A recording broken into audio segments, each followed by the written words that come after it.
เจ้าหน้าที่เมืองสระสมบูรณ์แขวงจำปาสักบุกทลายกระบวนการค้ายาเสพติดจำนวน 11 คนพร้อมกับของกลางจำนวนหลาย Time to share สัมผัสการเดินทางแบบใหม่ไปกับ migula.com สวัสดีท่านผู้ชมกลับมาพบกับรายการทำทูแสสำหรับหัวข่าวที่เราอยากจะนำเสนอในวันนี้ก็คือเกี่ยวข้องกับเรื่องของการรวบผู้ค้ายาเสพติดก็คือเจ้าหน้าที่ทั้งเมืองสระสมบูรณ์แขวงจำปาสักอยู่ทางภาคใต้ของลาวได้บุกทลายกระบวนการค้ายาเสพติดจำนวน 11 คนพร้อมกับของกลางอีกจำนวนหลายอิงตามการรายงานข่าวของแผนกตำรวจสกัดกั้นและต้านยาเสพติดกองบัญชาการปกส.แขวงจำปาสักให้รู้ว่าในวันที่23กรกฎาคมปี2026เวลา 15:30 นาทีเจ้าหน้าที่แผนกตำรวจสกัดกั้นและต้านยาเสพติดปกส.แขวงจำปาสักได้รับแจ้งข่าวจากพลเมืองดีว่ามีกลุ่มคนลักลอบค้าขายยาเสพติดอยู่เขตบ้านสะพายเมืองสระสมบูรณ์แขวงจำปาสักหลังจากนั้นเจ้าหน้าที่วิสาสะพอได้ประสานงานกับภาคส่วนที่เกี่ยวข้องและอำนาจการปกครองบ้านเข้ากวดการและมังคดีดังกล่าวสามารถควบคุมตัวผู้ต้องสงสัยได้ทั้งหมดเป็น11 คนในนั้นประกอบมีเฒ่าสินกรโพภาพิลมหรือว่าเฒ่าอ้อยอายุ19 ปีเป็นชาวบ้านสะพายเมืองสระสมบูรณ์อาชีพชาวนาเฒ่าสุนทรศรีวงยาหรือว่าเฒ่าแหล่อายุ40 ปีอาชีพชาวนาบ้านสะพายเฒ่าสมบูรณ์อินทวงศ์หรือว่าเฒ่าจอยอายุ29 ปีอาชีพกรรมกรบ้านสะพายเฒ่าแก้วประเสริฐจันทวีไลวงศ์หรือว่าเฒ่าแดมอายุ29 ปีอาชีพชาวนาบ้านโป่งเฒ่าทิศพรโสภาพิลมหรือว่าเฒ่าเอ็มอายุ17 ปีอาชีพชาวนาบ้านสะพายเฒ่าสมจิตทองใบหรือว่าเฒ่าโทนอายุ56 ปีอาชีพกรรมกรบ้านสะพายเฒ่าวีรนันท์สามนตรีหรือว่าเฒ่าเล่อายุ36 ปีอาชีพชาวนาบ้านโป่งเฒ่าเพชรพไทยอินทิวาสหรือว่าเฒ่าตี้อายุ29 ปีอาชีพชาวนาอยู่บ้านนาแก้วเฒ่าแก้วศรีวงไสโนดนาโพหรือว่าเฒ่าแก้วอายุ31 ปีอาชีพชาวนาอยู่บ้านโป่งเฒ่าไซน้อยคำภูมิหรือว่าเฒ่าไซน้อยอายุ23 ปีอาชีพชาวนาอยู่บ้านโป่งและคนสุดท้ายก็คือเฒ่าพงศวรรณวงเพชรมันหรือว่าเฒ่าเจมอายุ24 ปีอาชีพชาวนาอยู่บ้านโป่งนอกจากการกวดค้นเจ้าหน้าที่สามารถยึดของกลางประกอบมียาบ้า341 เม็ดโทรศัพท์มือถือ10 เครื่องรถจักร6 คันประกอบด้วยรถ Honda Wave 125สีฟ้าบ่มีป้ายทะเบียน1 คัน Honda Wave 110สีฟ้าดำป้ายทะเบียนก็คือจย5045จำปาสัก1 คันและต่อมาเป็น Honda MSX สีขาวป้ายทะเบียนจม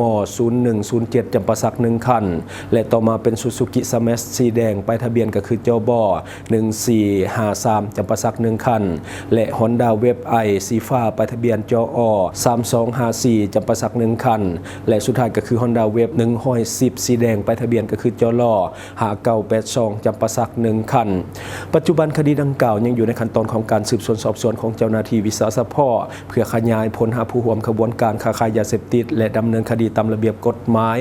อันนี้ก็คือในของข่าวนอกจากวันนี้เป็นอีกหนึ่งปรากฏการณ์ยอดทอดที่ว่าเกิดขึ้นอยู่ทุกที่ในสังคมสังวรหลีกเลี่ยงยากแทบจะหลีกเลี่ยงบ่ได้เลยเพราะว่าตลอดเนื้อฮอตไตก็คือประเทศเฮามีมืดทุกบ่อนบางคนก็อายุแก่แล้วสำหรับอยู่ในข่าวนี้อายุแก่แล้วแต่ก็ยังบ่หยุดบ่เซาเรื่องของการยุ่งกับยาเสพติด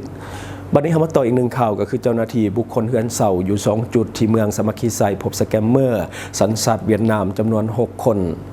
ปกส.แขวงอัตตปือรายงานว่าในวันที่28กรกฎาคมปี2026ที่ผ่านมาในเวลา 13 โมงเจ้าหน้าที่วิสาสะพอได้รับแจ้งข้อมูลจากพลเมืองดีว่ามีกลุ่มคนต่างประเทศมาพักเซาและมีการเคลื่อนไหวผิดปกติอยู่เฮือนเสา2 จุดจึงได้แต่งตั้งให้เจ้าหน้าที่วิสาสะพอกองบัญชาการป้องกันความสงบแขวงอัตตปือสมทบกับเจ้าหน้าที่วิสาสะพอกองบัญชาการป้องกันความสงบของเมืองสามัคคีไซและก็ภาคส่วนที่เกี่ยวข้องเข้ากวดค้นคือจุดที่1อยู่เฮือนเสาบ้านเมืองใหม่เมืองสามัคคีไซพบเห็นโน้ตบุ๊ก9 หน่วยและก็พาสปอร์ตจำนวน4 หัวและสามารถกักตัวคนเวียดนามได้ทั้งหมดเป็น4 คนในนั้นประกอบมี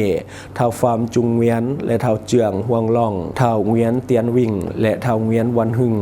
และจุดที่2อยู่เฮือนเสาของบ้านเซกองเมืองสามัคคีไซผ่านการกดคนสามารถกักตัวคนเวียดนามได้2 คนและพบเห็นพาสปอร์ตจำนวน4 หัวคือเฒ่าเวียนเวียดฮวางและเฒ่าเวียนฮวานและเฒ่าเวียนแทงฟักเฒ่าเลเฟือกเจือง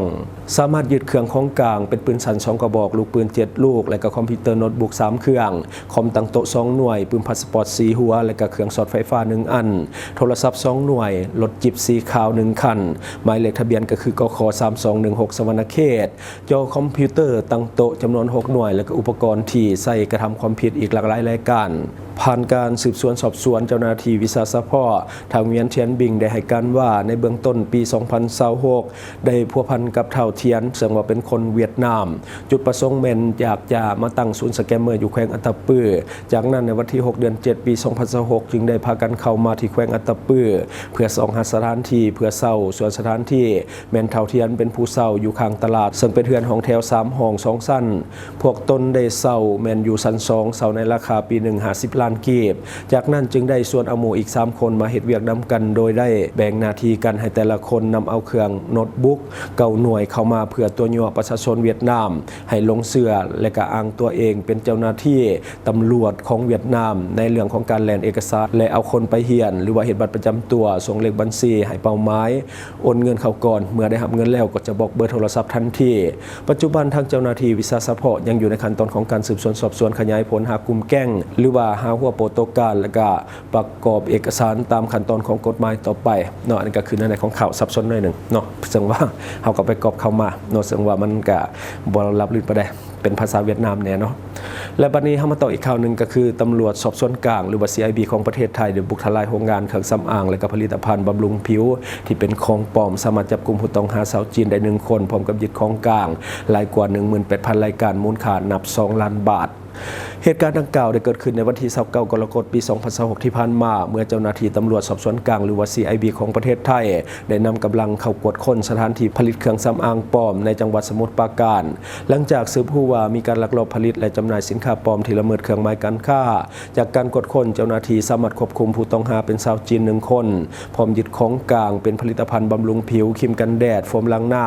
ยาสีฟันและผลิตภัณฑ์เสริมความงามอื่นๆรวมทั้งหมดแม่น70 รายการจำนวนรวมทั้งหมดแม่น18,478 สิ้นคิดเป็นมูลค่ารวมประมาณ2 ล้านบาทหรือว่าประมาณ 1.5 ตื้อกีบนอกจากนั้นยังพบผลิตภัณฑ์ที่ปลอมแปลงก็คือปลอมจากยี่ห้อที่มีชื่อเสียงยี่ห้อดังๆเช่นจุฬาเฮิร์บมิสทีนบูสต์บีบีครีมไอซ์เลอร์สกินลากลัสดรเอลเทียมิลชูมินนาลิต้าและอีกหลายแบรนด์ที่ว่าเป็นที่นิยมในท้องตลาดสินค้าเหล่านี้ถือผลิตเพื่อเลียนแบบสินค้าของแท้และอาจจะสร้างความเสี่ยงต่อกับสุขภาพของผู้บริโภคโดยกงภายหลังการกดค้นเจ้าหน้าที่ได้ยึดของกลางทั้งหมดไว้เป็นหลักฐานและควบคุมตัวผู้ต้องสงสัยให้พนักงานสอบสวนเพื่อดำเนินคดีตามขั้นตอนของกฎหมายต่อไป